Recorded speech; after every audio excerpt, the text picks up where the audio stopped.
Halo para penonton dimanapun kalian berada, selamat datang di channel Dango Inspirasi Uda Joni. Assalamualaikum warahmatullahi wabarakatuh. Kembali kita bersua dalam Dango Inspirasi Channel, sebuah channel yang fokus pada isu-isu pemberdayaan baik dalam kerangka teori, kebijakan maupun praktek di lapangan. Sobat-sobat pemberdayaan semua, kali ini kita kedatangan tamu yang luar biasa, Ibu Profesor Dr. Insinyur Rini Mayerni. Beliau kini menjabat sebagai Deputi Pengkajian Strategis Lemhanas Republik Indonesia, dan adapun tema kita diskusi kali ini soal ketahanan pangan di Indonesia. Selamat siang, Bu. Selamat siang, Yos. Sehat, Bu Prof? Alhamdulillah ya. Bu Prof, kita langsung aja. Tapi biasa panggil Uni aja ya, Uni? Uni, silakan. Lebih akrab ya.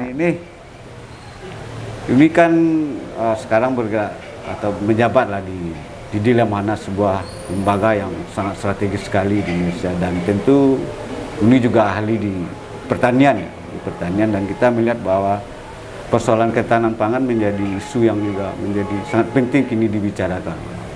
Problem ketahanan pangan, ya, isu global, konflik antara Ukraina dengan Rusia, kemudian problem climate change, ini kan mempengaruhi isu-isu ketahanan.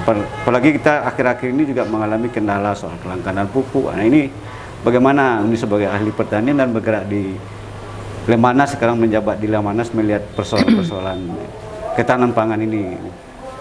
Iya, untuk ketahanan pangan kita kan harus melihat dari berbagai sisi ya, dari berbagai sisi. Kita sekarang kondisinya memang dunia tidak sedang baik-baik saja, gitu ya. Kita baru selesai pandemi, itu sudah mengguncangkan perekonomian seluruh dunia. Kemudian masuk ke perang Ukraina dan Rusia, bertambah. Kalau kita lihat sekarang baru-baru ini saja sudah ada 2 negara lagi yang masuk ke krisis, gitu ya, masuk resesi, Jerman dan New Zealand. Nah, 2 negara ini yang dulu kita anggap mereka adalah negara maju yang tangguh, gitu ya, tapi dengan kondisi yang seperti yang sekarang, pasokan energi tidak cukup, supply energi tidak memadai, gitu ya, karena terjadinya perang Rusia dan Ukraina. Kemudian itu memicu terjadinya krisis inflasi yang sangat tinggi di beberapa negara. Nah, itu tadi untuk Jerman dan New Zealand itu sudah masuk ke jurang krisis ekonomi. Nah, Indonesia tentu saja kalau kita melihat pada kondisi yang hari ini masih dikategorikan negara tangguh, ya, karena dari laporan IMF kita bisa lihat, mungkin belum dirilis ya, belum dirilis untuk yang tahun 2022 belum rilis, tapi kami sudah mendapatkan beberapa informasi dari hasil laporan IMF. Indonesia masih dianggap negara yang cukup tangguh. Nah, tentu saja ini kalau kita melihat secara makro ya, tapi kalau kita melihat secara mikro, tentu saja kita masih melihat kondisi para petani kita masih kesulitan di beberapa di beberapa bidang ya, seperti yang disampaikan tadi, kelangkaan pupuk ini kan berbagai macam alasan, berbagai macam alasan. Kalau untuk kapasitas produksi, semua perusahaan yang menghasilkan pupuk, semuanya kapasitas produksi mereka mencukupi. Kami sudah mendapatkan banyak data ya dari perusahaan-perusahaan pupuk, dan Lemhanas sudah melaksanakan kajian untuk ketahanan pangan ini, dan mereka semua menyatakan bahwa untuk kapasitas cukup. Tetapi yang persoalan adalah rantai pasok, rantai pasok, karena dan konektivitas. Dengan perang yang terjadi sekarang, sebahagian dari bahan baku pupuk itu kan berasal dari sana, dari Rusia dan Ukraina, dan ini dengan adanya persoalan ini sekarang rantai pasoknya yang terganggu. Bahan bakunya ada di sana, tetapi bagaimana caranya untuk sampai di Indonesia itu yang menjadi persoalan gitu. Berarti apa ini? Lemhanas sudah melakukan mitigasi terhadap Nah, iya, persoalan-persoalan kita sudah tekanan. mencoba itu. Kita sudah mencoba itu, menyarankan ke Presiden apa yang harus dilakukan, gitu, untuk mempercepat proses konektivitas dan rantai pasok yang bisa masuk ke Indonesia, gitu.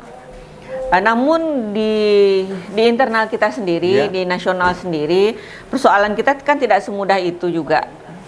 Bahkan kalau kita lihat kondisi hari ini masih ada banyak kendala untuk distribusi pupuk. Ya sendiri tahulah persoalan-persoalan internal kita apa ya.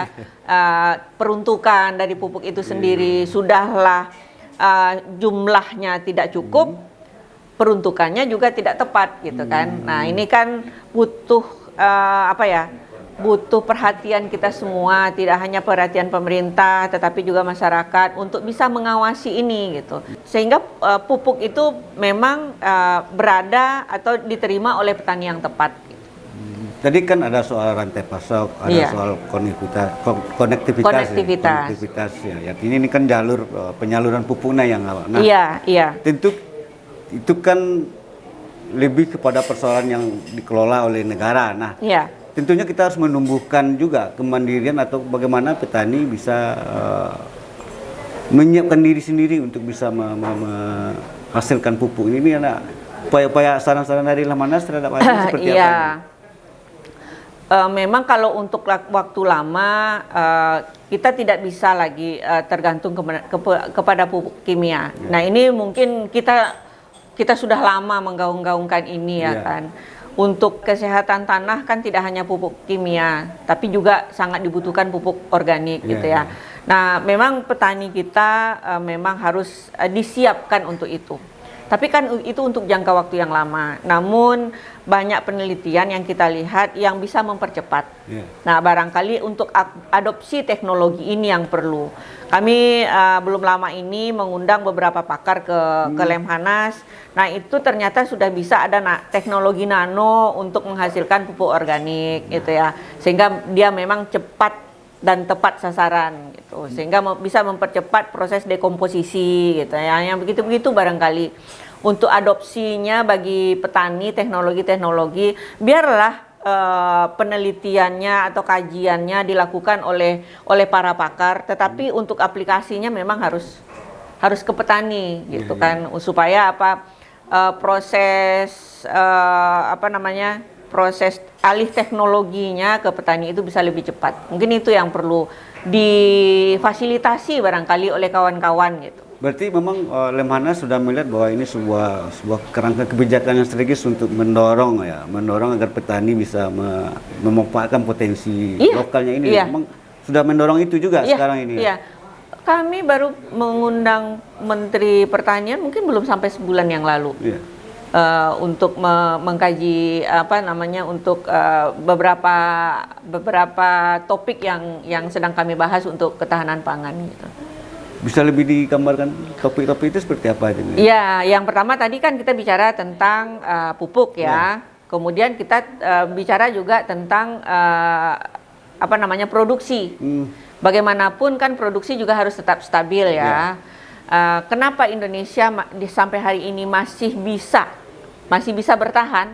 Karena masyarakat kita di daerah-daerah sentra itu tidak tergantung ke daerah lain gitu kan, sehingga dan daerah sekitar juga menjadi daerah-daerah penyangga gitu, sehingga peredaran produksinya itu memang mencukupi di daerah-daerah yang menjadi sentra produksi gitu kan, sehingga bisa balance dengan daerah-daerah yang lain.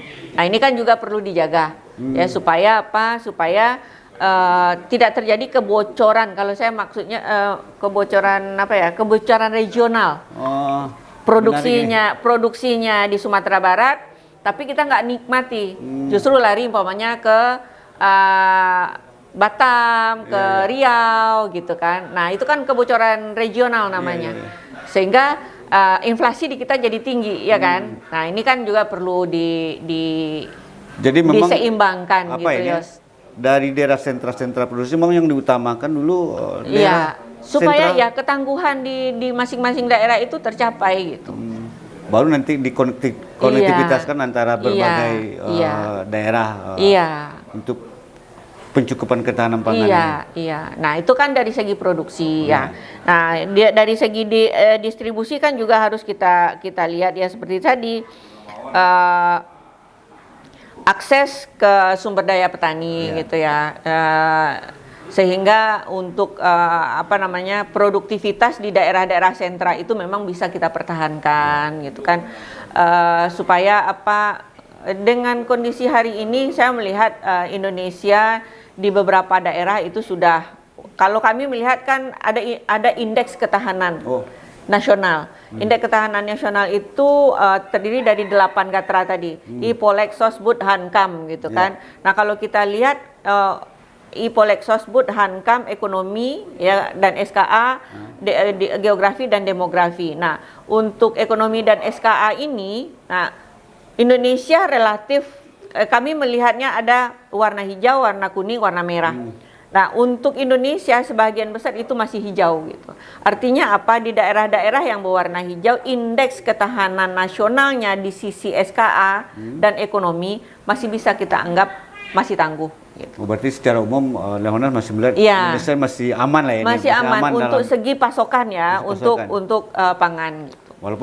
Walaupun tetap ada penguatan secara lokal ini ya. Persoalan kita sekarang kan, saya selalu bilang begini, seandainya terjadi perang seperti apapun kecuali perang nuklir ya, perang seperti apapun yang terjadi di dunia gitu, asal kita punya ketahanan energi, ketahanan pangan dan air, kita masih bisa bertahan.